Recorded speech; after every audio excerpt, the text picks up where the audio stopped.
Estoy maravillado de lo que encontramos en las Escrituras y sí me gustaría pedirles que me perdonen porque no voy a poder transmitir la riqueza de la palabra de Dios que encontramos en estos primeros versículos, y espero que podamos aprender por lo menos algo de lo que Dios quiere enseñarnos aquí.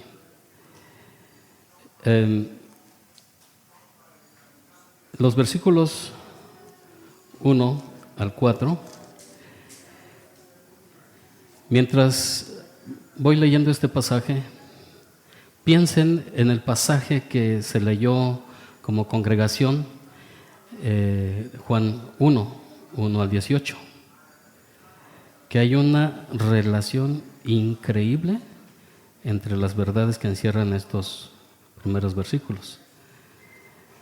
Una similitud increíble.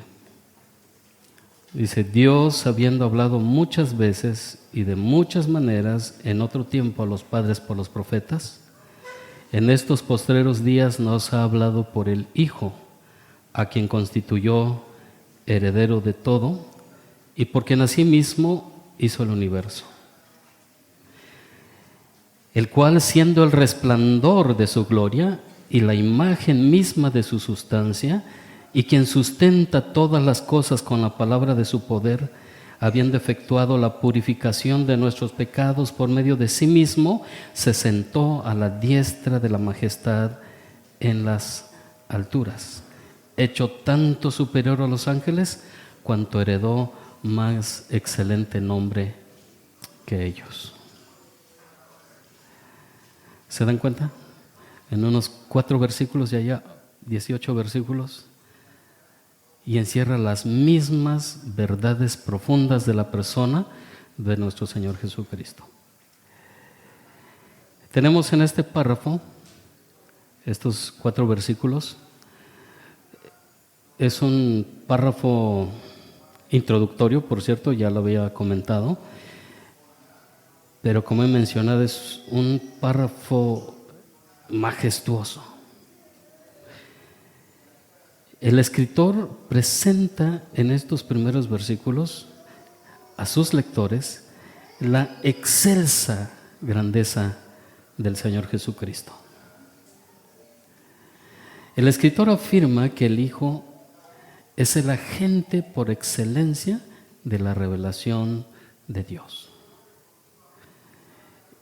Son verdades muy profundas. Entonces, cuando él afirma esto, va a ser un contraste implícito con los profetas.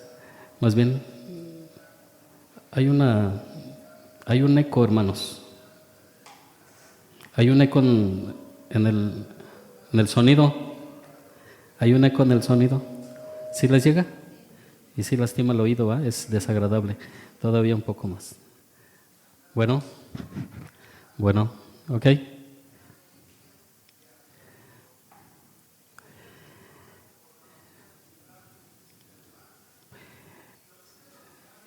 Y bueno, y también en el Nuevo Testamento con los ángeles. Algo que ya había mencionado.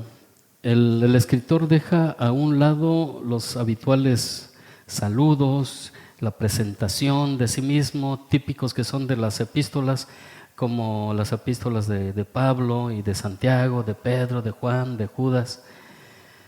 Y bueno, la primera epístola de Juan no trae ningún saludo, ninguna introducción, no tiene conclusión tampoco, y bueno, en ese sentido técnico a lo mejor no sea una epístola. Ya habíamos visto que en Hebreos también empieza de la misma manera, pero al final sí encontramos el pronombre personal. En esa conclusión hay un pronombre personal en la primera persona, dice yo, o también a veces en la primera persona en plural. Además, también menciona a Timoteo, que ha sido puesto en libertad y a lo mejor va a llegar pronto, y va a acompañar al escritor y va a visitar a los receptores de esa epístola y bueno, y transmite también el saludo del pueblo de Dios a los lectores. Entonces, esta sí puede considerarse una carta. También ya habíamos notado que ¿por qué no habrá dirigido el escritor a los destinatarios, se haya dirigido a los destinatarios de la forma habitual, dándose a conocer, especificando de dónde escribe, su dirección y pronunciando un saludo de gracia y paz y misericordia, como solemos ver en las demás epístolas?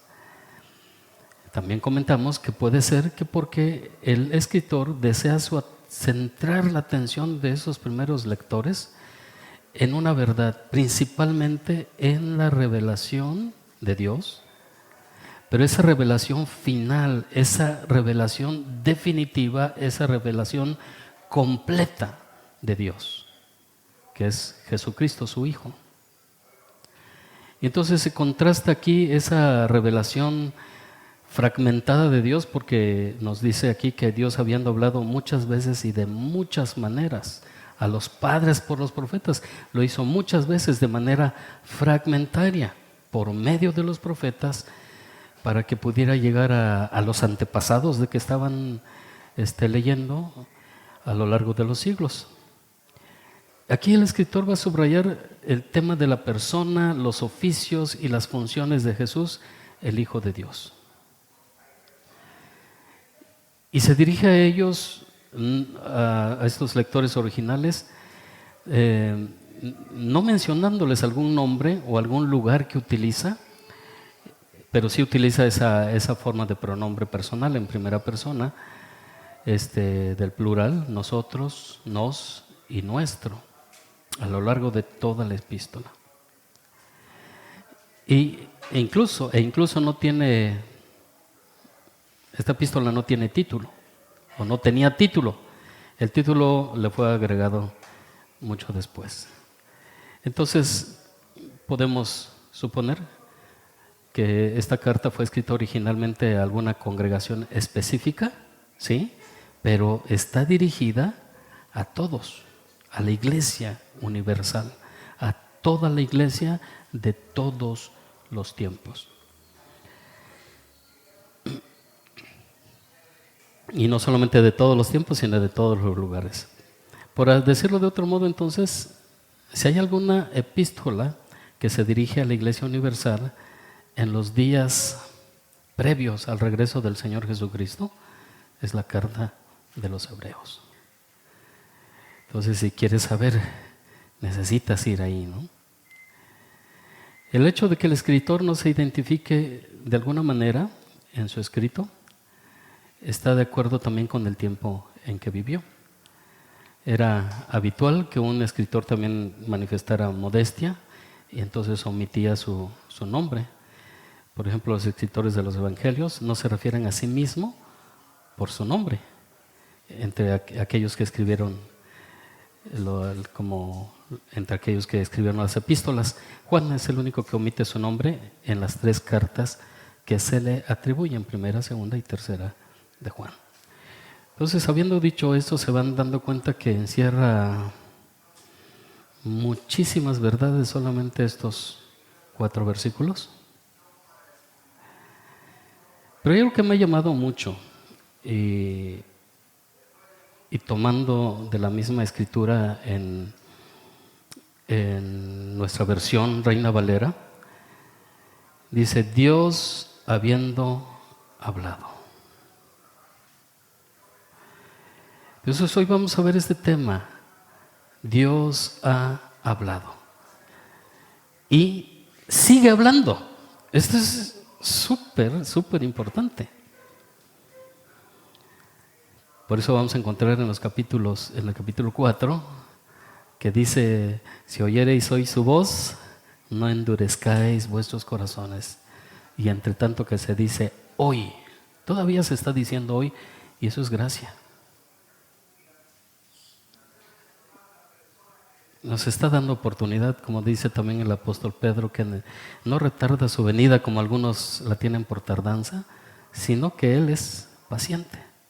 Él es misericordioso, no quiere que ninguno perezca, sino que todos procedamos al arrepentimiento. Puede ser que tú conozcas a Cristo como tu Salvador, pero has negligido la vida cristiana, has negligido el servicio a Dios. Entonces, como se ve en la carta también, en cosas tan básicas como no congregarse, como dice, ¿no? En el capítulo 10, no dejando de congregarnos como algunos tienen por costumbre, en cosas tan básicas de la vida cristiana. O puede ser que no conozcas a Cristo, pero hoy estás oyendo de Él y necesitas doblegarte a este Rey, porque también en estos versículos nos dice que Cristo es el Rey. Dice el versículo 3, en la última parte: habiendo efectuado la purificación de nuestros pecados por medio de sí mismo, se sentó a la diestra de la majestad en las alturas, hecho tanto superior a los ángeles, por cuanto heredó más excelente nombre que ellos. Él es Salvador, pero también eres Rey.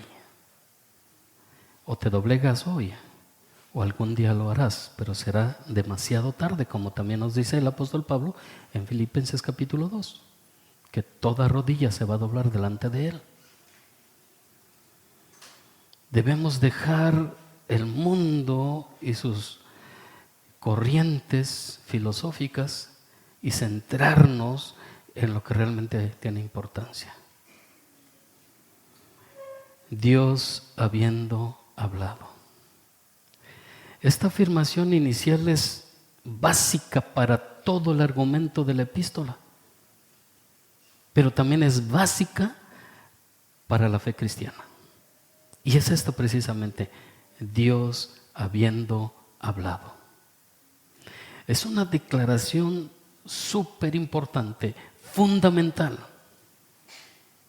Y para poder entender esto, debemos entender qué significa el hecho que Dios hable.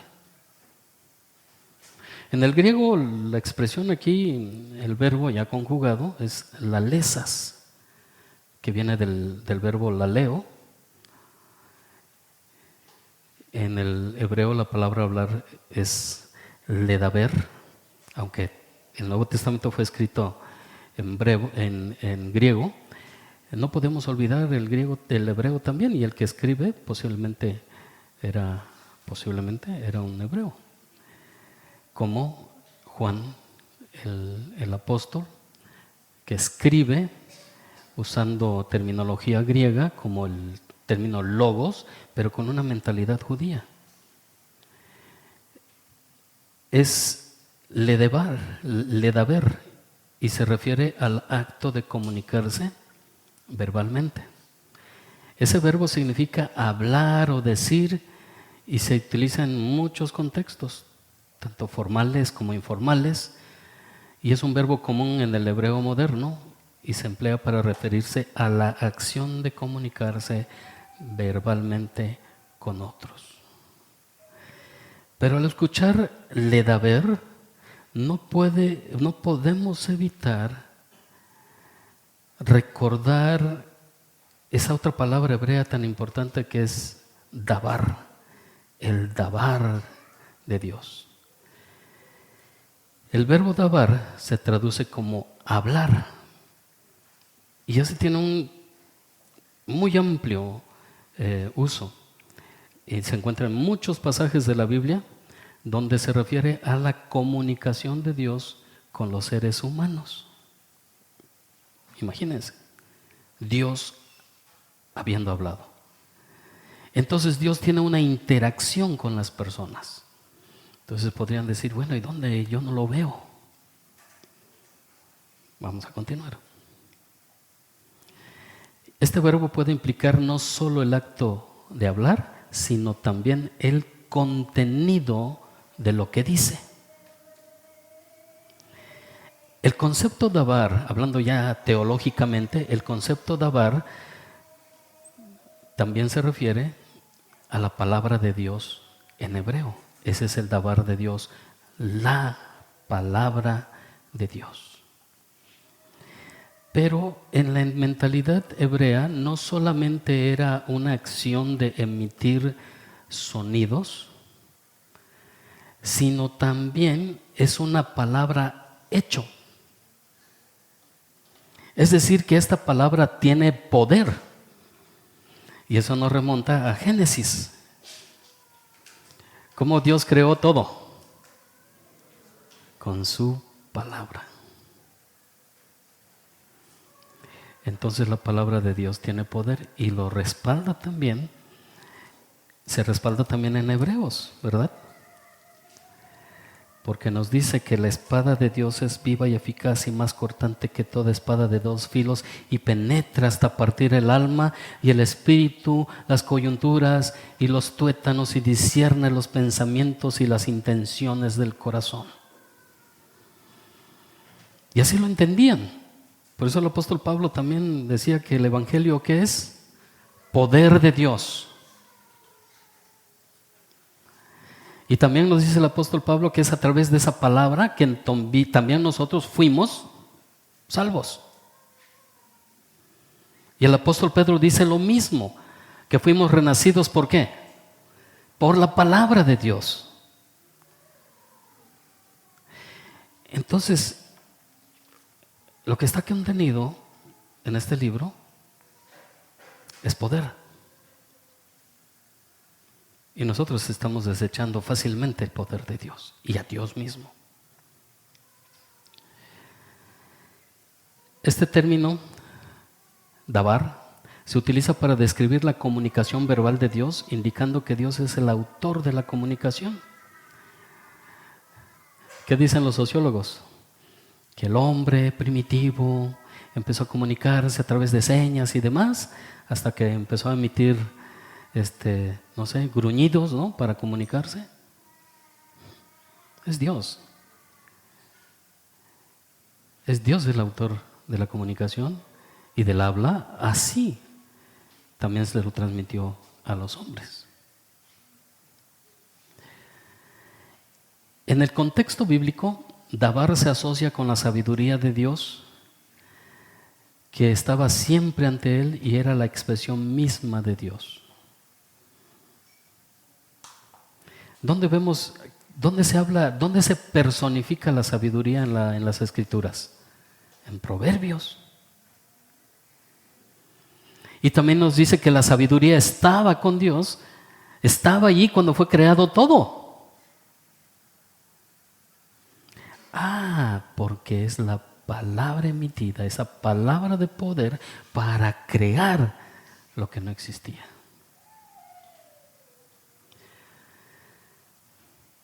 Además se relaciona con la idea de que la palabra de Dios es la expresión de su comunicabilidad y su eficacia en la vida de los creyentes. Es eficaz en la vida de los creyentes. Escucho a tantos hermanos que dicen es que yo quisiera, y se empiezan a comparar, ¿no? Yo quisiera ser así como la hermana Suri, dicen las hermanas, ¿no? O como la hermana Santa. Yo quiero ser como el hermano Valente, yo quiero ser como el hermano Álvaro.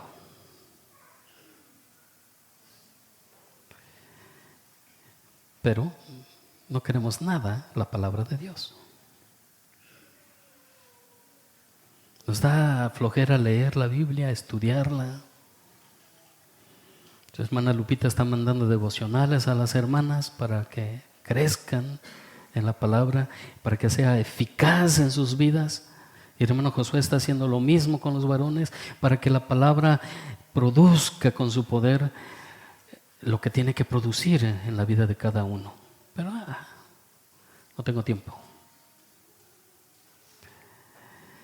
En la epístola a los Hebreos, el verbo hablar generalmente, del griego por supuesto, es laleo. Y como yo mencioné, es fundamental, ya que la carta se va a estructurar sobre la premisa de que Dios es un Dios que habla y que su palabra tiene autoridad final sobre todas las cosas. He escuchado madres que regañan al hijo y lo mandan algo y empieza a argumentar el chico y dice, ya dije. ¿Saben qué? Dios ya dijo. ¿Y cómo le va al hijo que no obedece? ¿Cómo nos va a ir a nosotros?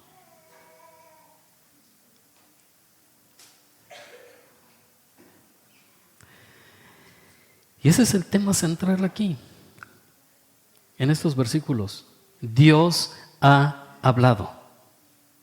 Desde el primer versículo de la epístola establece que la comunicación de Dios es el eje de la historia de la redención.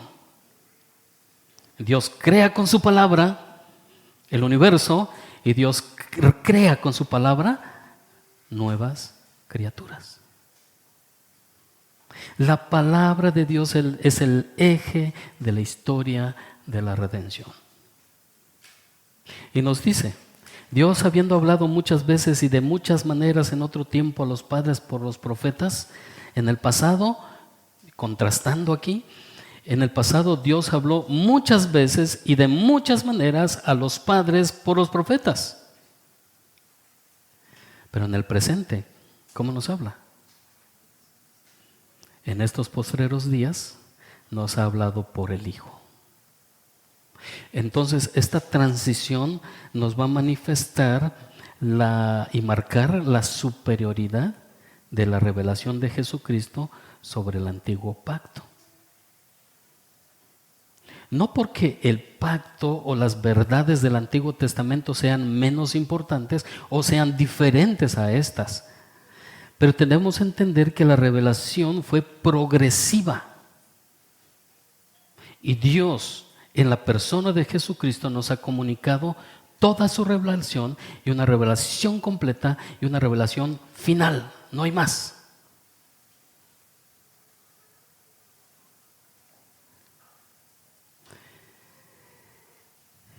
Este verbo va a aparecer repetidamente para validar puntos doctrinales. Se va a usar frecuentemente, múltiples veces para citar el Antiguo Testamento como la viva voz de Dios. Si ustedes checan en los siguientes versículos del capítulo 1, porque ¿a cuál de los ángeles dijo Dios jamás? Mi hijo eres tú, yo te he engendrado hoy. Y otra vez, yo seré a él padre y él me será a mí hijo. Y otra vez, cuando introduce al primogénito en el mundo, dice, adórenle los ángeles de Dios. Ciertamente de los ángeles dice, el que hace a sus ángeles espíritus y a sus ministros llama de fuego. Mas del Hijo dice, una vez más, tu trono, oh Dios, por el siglo del siglo, cetro de equidad es el cetro de tu reino. Has amado la justicia y aborrecido la maldad, por lo cual te ungió Dios, el Dios tuyo, con óleo de alegría, más que a tus compañeros. Y, nuevamente, tú, oh Señor, en el principio fundaste la tierra y el cielo y los cielos son obra de tus manos. Ellos perecerán, mas tú permaneces. Y todos ellos envejecerán como una vestidura, y como un vestido los envolverás y serán mudados. Pero tú eres el mismo y tus años no acabarán. Una vez más, pues ¿a cuál de los ángeles dijo Dios jamás?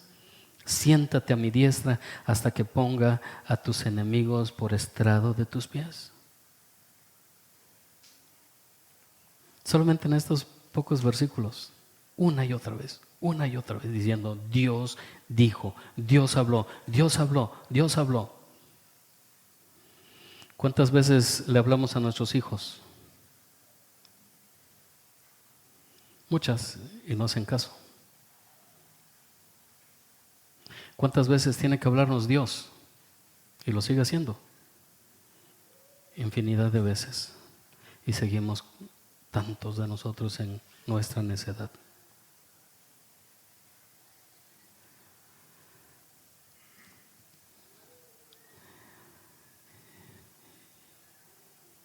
En referencia al Hijo, enfatiza lo que el Hijo dice es la palabra definitiva de Dios. Entonces, si es así, Él nos nos va a advertir de una manera tremenda. Ya lo hemos visto, pero vayamos una vez más. Hebreos capítulo 12, versículo 25. Hay una exhortación tremenda aquí a los lectores. Mirad que no desechéis ¿a quién? Al que habla. ¿A quién se está refiriendo? A Jesucristo y Dios mismo. Porque si no escaparon aquellos que desecharon al que los amonestaba en la tierra, mucho menos nosotros si desecharemos al que amonesta, ¿desde dónde? Desde los cielos. ¿Y quiénes están en los cielos? Dios, Jesucristo. ¿No nos dice el versículo 3, se sentó a la diestra de la majestad en las alturas?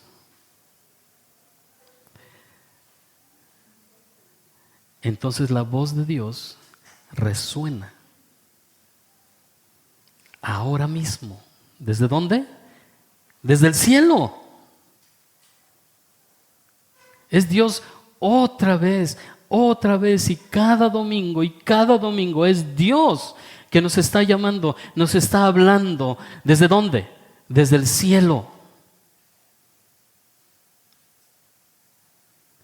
Y es por eso que la labor de los predicadores es una labor delicada.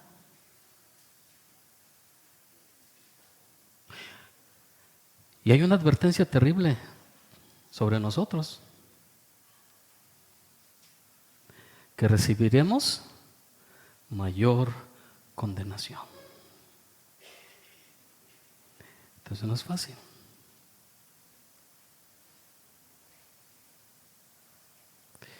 Podemos hallar en estas palabras algunos matices teológicos. Hay una continuidad. El escritor de la Epístola a los Hebreos presenta a Dios hablando en tiempo presente a través de las Escrituras.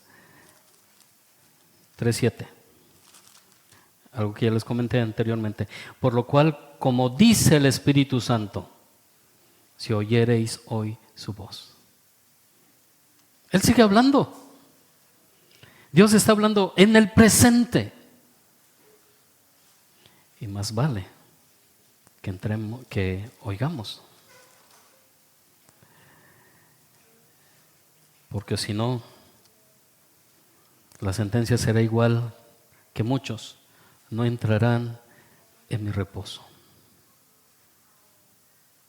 Estamos tomando una clase de exégesis con un hermano que estudió en el centro educativo y yo lo conozco desde que era pequeño.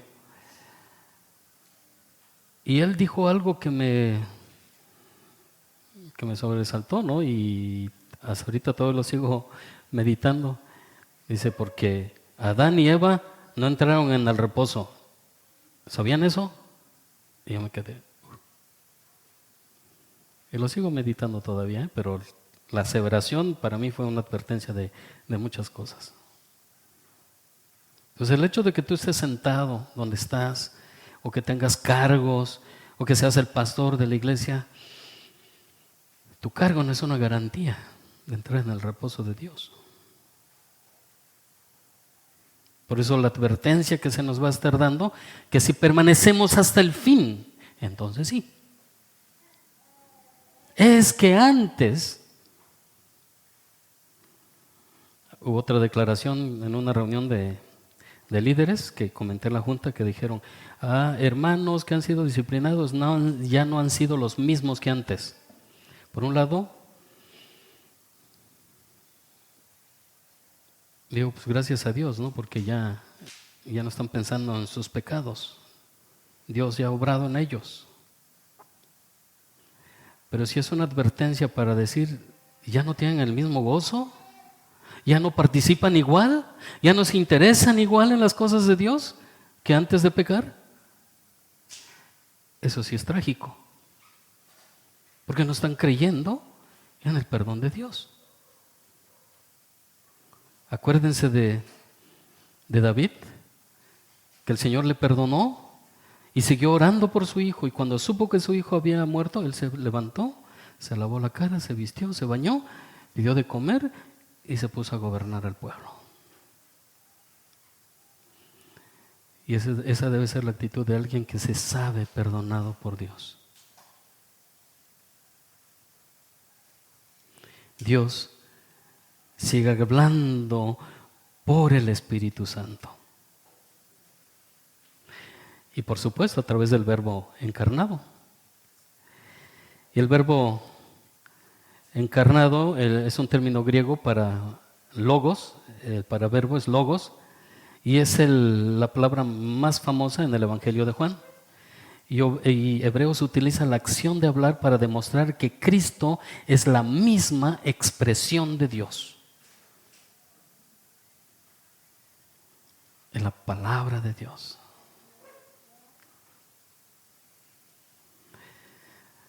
Si pudiéramos resumir,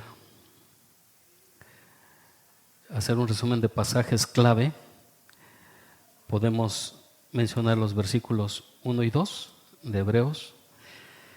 Dios, habiendo hablado muchas veces y de muchas maneras en otro tiempo a los padres por los profetas, en estos postreros días nos ha hablado por el Hijo, a quien constituyó heredero de todo y por quien asimismo hizo el universo. Un contraste entre cómo Dios habló antes a través de los profetas y muchas veces y de muchas maneras, y ahora por el Hijo. La revelación última y definitiva de Dios. Capítulo 2, versículo 3. ¿Cómo escaparemos nosotros si descuidamos una salvación tan grande, la cual, habiendo sido anunciada primeramente por el Señor, nos fue confirmada por los que oyeron? Dios habla por el Hijo. Y el Hijo ha comunicado las mismas palabras de Dios a sus oyentes, a sus primeros oyentes, los apóstoles. Y estos han transmitido la enseñanza. Por eso dice el apóstol Pablo que el fundamento de todo lo que creemos son los apóstoles. Pero la piedra angular es Jesucristo. La piedra más importante es Jesucristo mismo.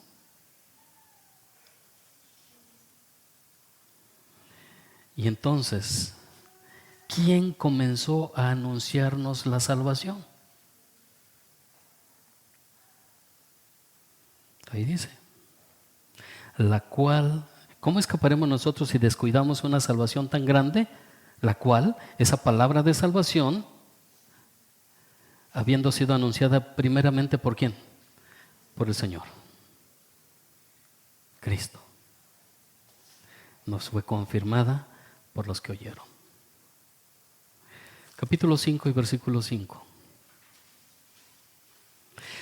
Así tampoco Cristo se glorificó a sí mismo haciéndose sumo sacerdote, sino el que le dijo, tú eres mi hijo, yo te he engendrado hoy. Otra vez, Dios habla y elige a su hijo como el sumo sacerdote.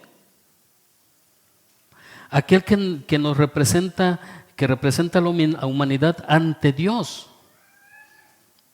Y entonces Él es el intercesor, Él está a la diestra del Padre intercediendo por nosotros. ¿Y a ese vas a desechar? No hay nada como que la torre de marfil ruega por nosotros y que fulano de tal ruega por nosotros. No existe.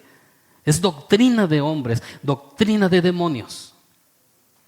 Porque hay un solo Dios y un solo mediador. Ese es Jesucristo. Hechos 4:12. Y en Timoteo se dice que solamente tenemos un mediador entre Dios y los hombres, Jesucristo hombre. No existen mediadoras ni mediadores excepto Jesucristo.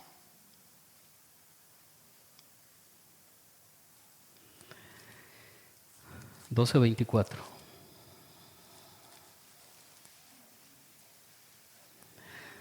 A Jesús. Fíjense cómo dice. ¿Quieren ustedes leer todos juntos? ¿Quieren leer? Creo que está, ¿sí? Empiecen, 1, 2, 3.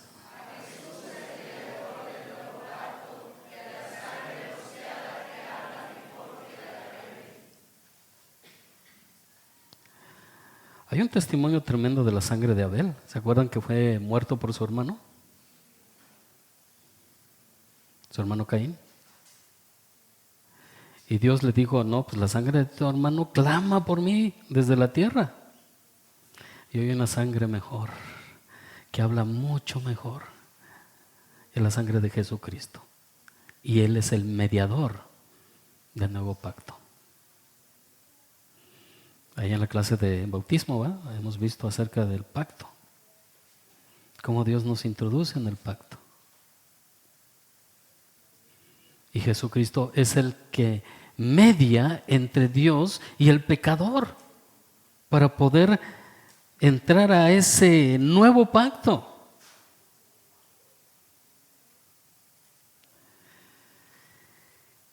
Bueno, ¿qué implica? ¿Qué significado tiene que Dios hable? Pues el hecho de que Dios hable es revelador para nosotros del Dios que nosotros tenemos. Bueno, de todos aquellos que han creído en las palabras de salvación de Cristo Jesús y de su obra redentora. Esos tienen ese Dios creador del universo, el mismo que dice en el capítulo 1, el cual siendo el resplandor de su gloria y la imagen misma de su sustancia, y quien sustenta todas las cosas con su palabra, con la palabra de su poder, habiendo efectuado la purificación de nuestros pecados. Y en el versículo 2 dice, a quien constituyó heredero de todo y por quien asimismo hizo el universo. Ese es el Dios que los cristianos tienen, el que creó todas las cosas. Ese es el Dios que tenemos, un Dios que se revela su persona y revela sus obras. Y estamos viendo aquí, ¿qué hizo? Hizo el universo, nada más, y sustenta el universo.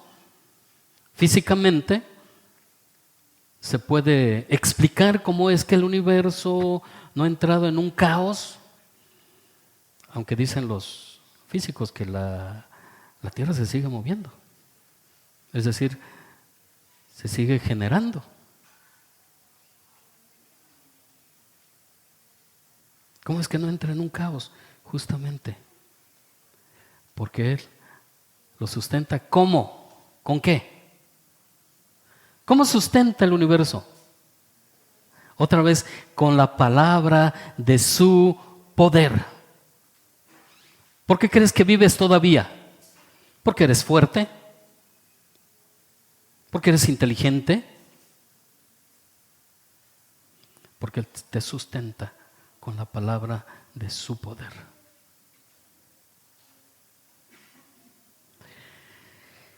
Esta expresión de que Dios habla, nos habla de la existencia viva y real de Dios. No es una ficción, hermanos. Dios existe.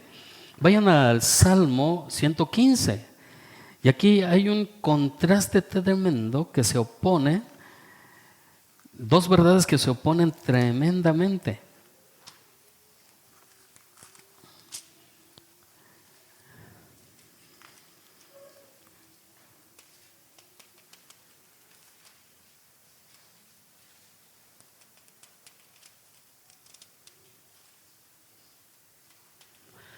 ¿Cómo dice este salmo?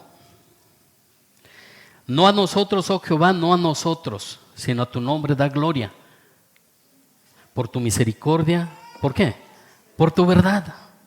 ¿Por qué han de decir las gentes, ¿dónde está ahora tu Dios? ¿Y qué decimos nosotros? Nuestro Dios está en los cielos, todo lo que quiso, ha hecho. Por el contrario, todos aquellos ídolos y santos e imágenes ante los cuales se arrodillan las personas, dice, los ídolos de ellos son plata y oro, obra de manos de hombres, tienen boca mas no hablan. Interesante, ¿verdad? Empieza, tienen boca y no hablan. Tienen ojos mas no ven, orejas tienen mas no oyen. Tienen narices, mas no huelen, manos tienen, mas no palpan, tienen pies, mas no andan, no hablan con su garganta. Y semejantes a ellos son los que las hacen y cualquiera que confía en ellos. ¿Y nuestro Dios? ¿Dónde está? En los cielos. Todo lo que quiso, ha hecho.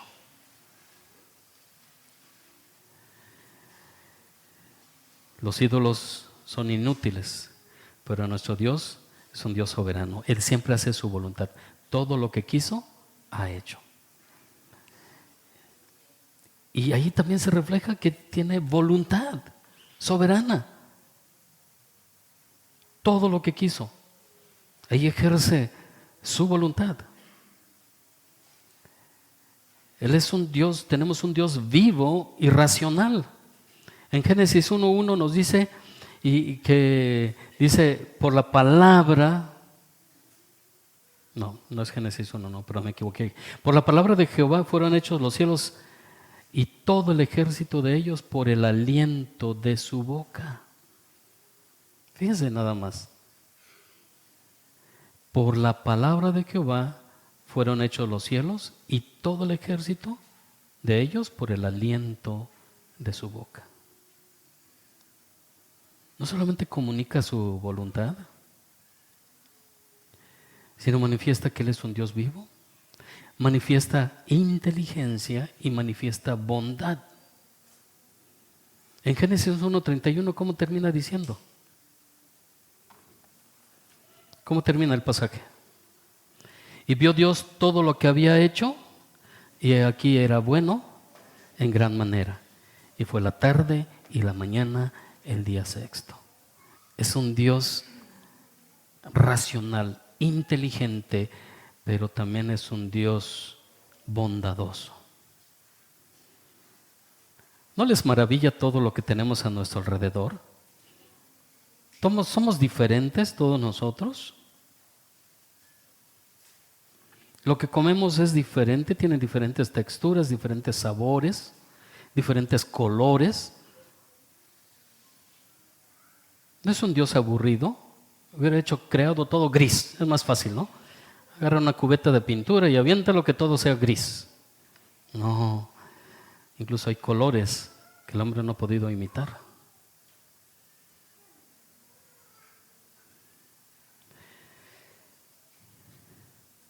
Manifiesta poder a través de sus palabras, de tal manera que Él crea el universo. Ese es nuestro Dios todopoderoso, soberano, creador de los cielos y de la tierra, quien habla. Y el verbo hablar en hebreos es central para su mensaje, es por su mensaje teológico. Esto es apabullante. En todo sentido, Él es supremo. Entonces, el hablar en hebreos es un verbo de revelación, de autoridad y gracia, centrando la fe en la voz de Dios a través de Jesús.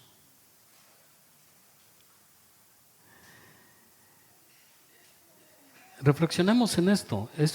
La reflexión de estas verdades es vital, es muy importante. Reflexionemos en el hecho de que Dios habla. Si Dios hubiese permanecido en silencio, oculto en una densa oscuridad, la situación de la humanidad y tu situación, por cierto, sería absolutamente desesperada.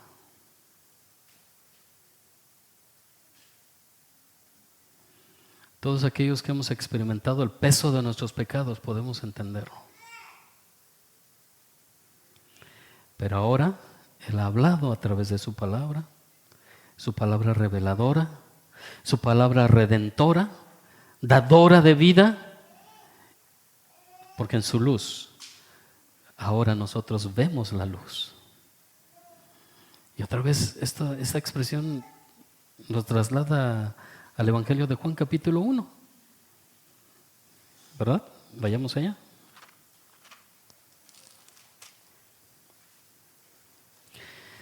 Juan 1:4. En Él estaba la vida y la vida era la luz de los hombres. La luz en las tinieblas resplandecen y las tinieblas no prevalecieron contra ella. Hubo un hombre enviado de Dios, el cual se llamaba Juan. Este vino por testimonio para que diese testimonio de la luz, a fin de ¿qué? De que todos creyesen por él. No era él la luz, sino para que diese testimonio de la luz. Aquella luz verdadera que alumbra a todo hombre venía a este mundo. En el mundo estaba y el mundo por él fue hecho, pero el mundo no le conoció. A lo suyo vino y los suyos no le recibieron. Mas a todos los que le recibieron, a los que creen en su nombre, les dio potestad de ser hechos hijos de Dios, los cuales no son engendrados de sangre, ni de voluntad de carne, ni de voluntad de varón, sino de Dios. Y aquel Verbo fue hecho carne y habitó entre nosotros y vimos su gloria, gloria como del unigénito del Padre, lleno de gracia y de verdad. Juan dio testimonio de él y clamó diciendo: este es de quien yo decía, el que viene después de mí es antes de mí, porque era primero que yo. Porque de su plenitud tomamos todos, y gracia sobre gracia. Pues la ley por medio de Moisés fue dada, pero la gracia y la verdad vinieron por medio de Jesucristo. A Dios nadie le vio jamás. El unigénito Hijo que está en el seno del Padre, Él le ha dado a conocer. De hecho, la declaración de la palabra es que a Dios nadie le ha visto jamás, porque Dios habita en luz inaccesible, dice Timoteo. Pero el Hijo de Dios vino a revelar al Padre.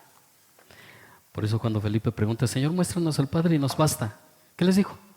¿Qué le dijo? Tanto tiempo he estado con ustedes y todavía dices: muéstranos al Padre. ¿No sabes que yo soy en el Padre y el Padre es en mí? ¿Cómo te atreves a decir eso? Y tú puedes decir, y tanta gente puede decir: pues es que no hemos visto a Dios. Dios es espíritu, no es semejante a nosotros. Nosotros somos semejantes a Él, pero Él no a nosotros.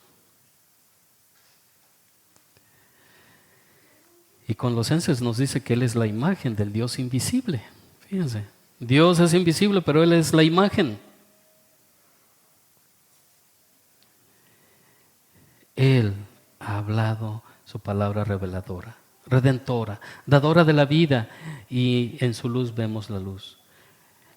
El escritor no estaba pensando en una revelación general. Leímos con el hermano Josué el capítulo 19 de Salmo, ¿se acuerdan? Vayan allá. Hace muchos años el hermano Jimmy nos predicó aquí acerca de este salmo, y hablando en términos de la teología sistemática, los primeros versículos nos habla de una revelación general. Los versículos 1 al 6 nos habla del sol, nos habla de cómo está expresando la gloria de Dios. Dice: los cielos cuentan la gloria de Dios y el firmamento anuncia la obra de sus manos. Eso es revelación general, pero no es suficiente para salvarte.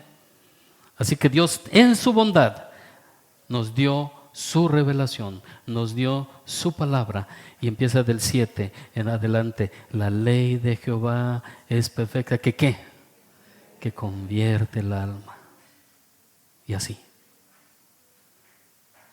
Esa es la revelación especial de Dios en Cristo. Toda la revelación de Dios la trajo en Cristo Jesús. Y esa revelación que la recibieron los primeros, algunos de ellos la escribieron para nosotros como testimonio de que tenemos un Dios que habla. El autor no está pensando entonces en esa revelación general de Dios que ha dado a través de la creación y providencia, sino que está hablando de una revelación perfecta, completa y definitiva. Si no tuviéramos esta revelación, estaríamos absolutamente perdidos y en gran tiniebla. Que podemos asombrarnos y dar gloria a nuestro Dios. Oremos. Bendito Padre, te damos a ti la gloria porque eres bueno, porque tú eres grande. Gracias porque eres un Dios vivo, un Dios verdadero, un Dios que habla, un Dios que nos sigue hablando desde los cielos. Y tu Espíritu, Dios, que mora en nosotros, sigue hablándonos. Recibe toda gloria y todo honor, Padre, y sigue haciendo tu obra de transformación en nuestras vidas. Sigue alcanzando otros corazones, Padre, para tu gloria. Oramos en el nombre de Jesucristo. Amén.